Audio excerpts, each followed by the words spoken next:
Hi guys, this is the Hardeset YouTube channel and today I'll show you how to add comments on BeReal.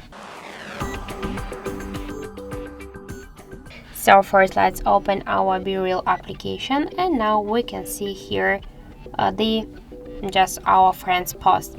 Here click add comment and just enter. For example, let's just here type something. Now we can see here all of our added previously comments, so just tap add comment and type something. But also we can here send the emojis by this way. If you want to remove these comments, just hold the comment and tap to delete. As you can see, that's so simple. You can remove all of your comments if you want.